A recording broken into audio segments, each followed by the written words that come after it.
Chapter 40 of Holes. When Stanley found the onion the night before, he didn't question how it had come to be there. He ate it gratefully.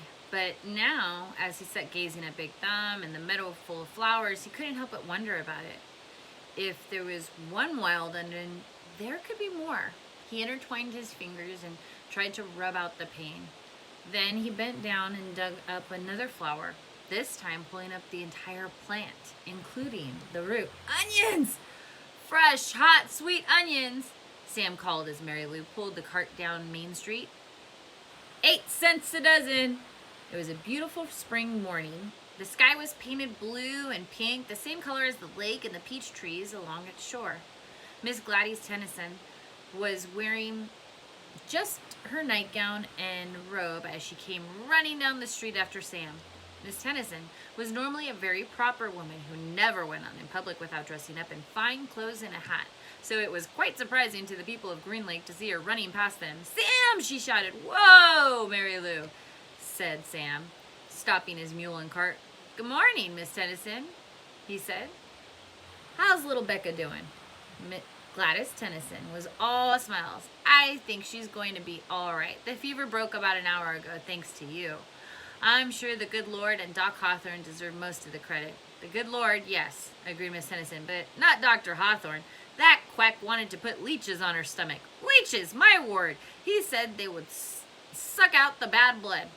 Now you tell me, how would a leech know good blood from bad blood?" "I wouldn't know," said Sam.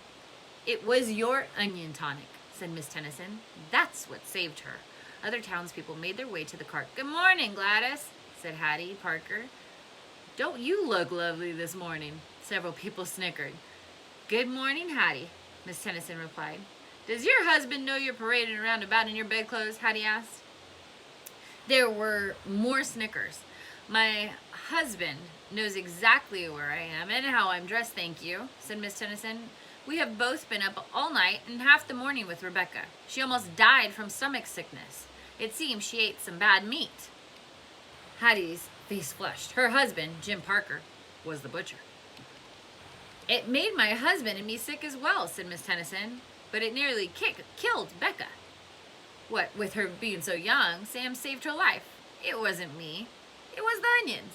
"I'm glad Becca's all right," Hattie said contritely. "I keep telling Jim he needs to wash his knives," said Mr. Pike, who owned the general store. Hattie Parker excused herself and then turned quickly and walked away. "Tell Becca that when she fills up to it, come by the store for a piece of candy," said Mr. Pike. "Thank you, I'll do that." Before returning home, Miss Tennyson bought a dozen onions from Sam. She gave him a dime and told him to keep the change. "I don't like charity," Sam told her, "but if you want to buy a few extra onions for Mary Lou, I'm sure she'd appreciate it." "All right then," said Miss Tennyson, "give me my change in onions." Sam gave Miss Tennyson an additional 3 onions, and she fed them one at a time to Mary Lou. She laughed as the old donkey ate them out of her hand. Stanley and Zero slept off and on for the next 2 days, ate onions all they wanted, and splashed dirty water in their mouths. In the late afternoon, Big Thumb gave them shade. Stanley tried to make the hole deeper, but he really needed the shovel. His efforts just seemed to stir up the mud and make the water dirtier. Zero was sleeping. He was still very sick and weak, but the sleep and the onion seemed to be doing him some good. Stanley was no longer afraid that he would die soon. Still, he didn't want to go for the shovel while Zero was asleep. He didn't want to wake him up and think he'd been deserted. He waited for Zero to open his eyes. "I think I'll go look for the shovel," Stanley said.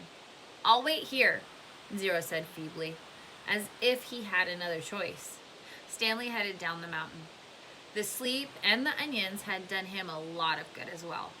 He felt strong. It was fairly easy to follow the trail he had made 2 days earlier. There were a few places where he wasn't sure where he was going right away, but it just took a little bit of searching before he found the trail again. He went quite a ways down the mountains, but still didn't find the shovel. He looked back up toward the top of the mountain. He must have walked right past it, he thought. There was no way he could have carried Zero all the way from up here. Still, he headed downward, just in case.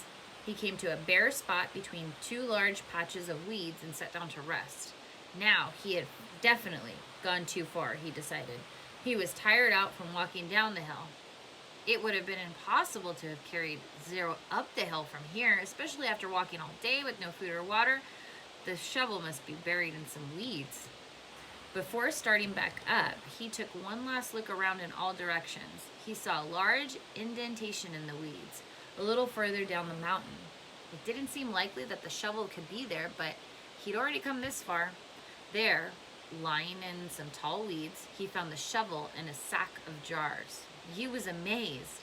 He wondered if the shovel and the sack might have rolled down the hill, but none of the jars were broken except the one which had been broken earlier.